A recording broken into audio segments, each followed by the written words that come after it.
KB Cherry. Datuk kalau boleh jauhkan diri daripada sistem perundangan negara. Biar benda ni hakim yang tentukan. Biar benda ni hakim yang tentukan. Kita sebagai orang nak terpaksa kita kena dengar. Sebab apa? Dari segi siapa betul siapa salah, apa daripada pemerhatian saya, dua-dua belah pun salah. Tak ada nak katakan kita nak menegakkan pedang yang basah. So untuk kita Datuk untuk so apa jaminan bahawa tidak ada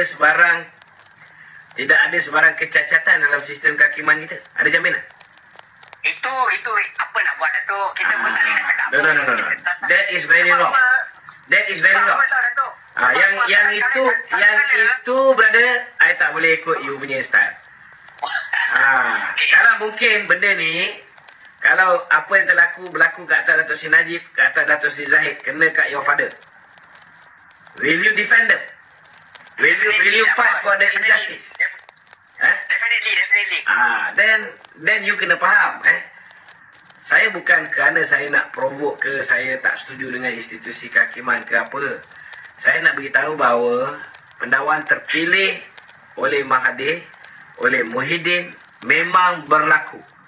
Dan saya boleh berdebat dengan sesiapa saja yang tak bersetuju bahawa berlakunya pendakwaan terpilih. Sebab benda ni dah disahkan oleh pasukan petugas khas yang menyiasat buku Tan Sri Tommy Thomas. Tan Sri Tommy Thomas ni mengatakan bahawa dia diberi arahan untuk melakukan pendakwaan terpilih ketika dia menjadi peguam negara. So you nak nafikan macam mana?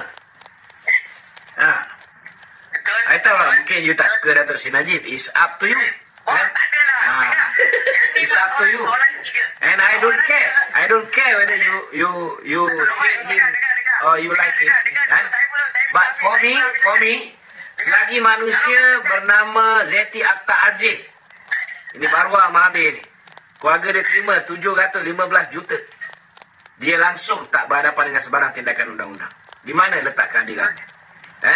Selagi manusia bernama Noor Muhammad Yaakob yang sediakan cabinet paper, sama ada SRC International patut diberikan pinjaman daripada KUAP ataupun tidak, dia sendiri terima 85 juta daripada Jolo. Sehingga hari ini aman damai hidup dia, tak dipenjarakan dan tak didakwa. Selagi orang-orang macam ni, termasuk Jolo yang menerima 1.2 bilion US dollar, tidak dihadapkan ke muka pengadilan, I will never silent. Ini saya punya pendirian lah. Datuk, untuk saya, kalau katakan Perdana Menteri Anwar Ibrahim dia nak kedudukan dia stabil, lebih terjamin, saya rasa macam mana dia dapat pengampunan diraja semasa dia kat penjara, Dato' Sri Najib pun patut diberi benda yang sama. So saya rasa Dato' Sri Anwar Ibrahim patut mempertimbangkan di mana, kalau katakan ini satu benda yang you kena faham. Pengampunan diraja ini, Dato' Sri Anwar selaku Menteri Wilayah hanya hadir sebagai salah seorang daripada lembaga pengampunan. Okey?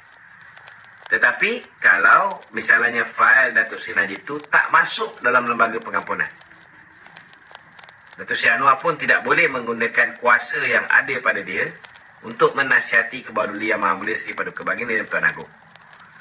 So sebenarnya pengampunan diraja ni kuasa Kebawah Duli Tuanku Yang Tuan Agong. Ini kita kena faham. Apa yang mungkin boleh dibuat di peringkat pemimpin-pemimpin politik. Kalau kita lihat dulu zaman Mahathir, mereka tak berani untuk bawa balik Jolo. Mereka janji nak bawa balik Jolo. Mereka janji. Tapi tidak ada usaha untuk keadilan ditegakkan di bumi Malaysia ni. Tetapi zaman pemerintahan Dato' Sri Anwar ni, walaupun belum lagi setahun, kita tengok orang yang dah lama lari dengan Jolo, Jasmine Lu, sudah ditangkap dan sudah mula memberi keterangan. Orang macam Roger Ng sudah pun diekstradisi daripada Amerika. Dan kenyataan-kenyataan Roger Ng dan apa apa yang telah didedahkan oleh tim Lesnar ketika perbicaraan di Amerika, itu juga akan banyak membantu Datuk Seri Najib. So dari segi apa ni, usaha nak memberikan keadilan pada Datuk Seri Najib melalui membawa balik Jasmine Loom, membawa balik Roger Ng, dan kita harap selepas ni dengan Jolo sendiri kita dapat tangkap dan bawa balik. Ini apa yang boleh dibuat oleh orang politik. Tetapi yang pengampunan diraja ni, ini hak tuanku. Kita doa je. Kita rakyat Malaysia ni tak kira lah agama apa, doa saja. Tak ada, sebab apa yang saya perhatikan Datuk, untuk saya just nak share dengan Datuk sajalah. Di mana pengaruh politik dengan ekonomi, especially hubungan luar negara, adalah amat benda yang penting tau. So dari segi buat masa sekarang, di mana apa yang saya perhatikan dengan hubungan tegang di antara Palestin dengan Israel, sebenarnya pemenjaraan Datuk Seri Najib Razak adalah salah satu faktor yang boleh saya katakan di mana Malaysia tiada bunyi yang kita boleh keluarkan. Masa Datuk ada perhatikan tak, hari ni Amerika Syarikat dah keluarkan 2 surat. Datuk Seri Anwar ada katakan benda ni 3 surat.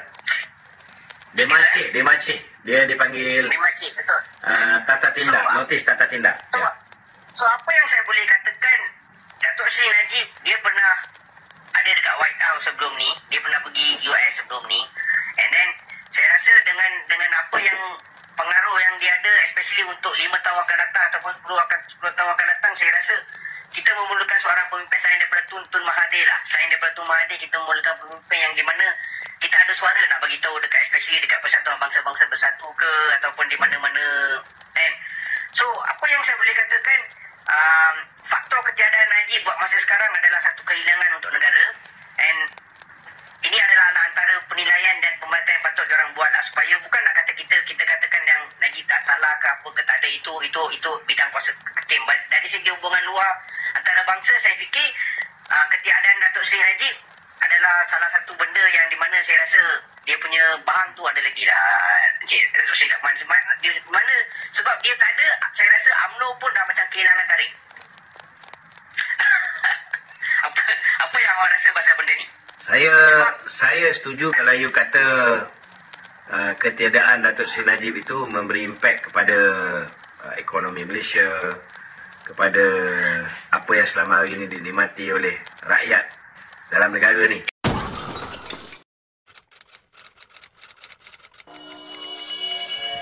AB Channel.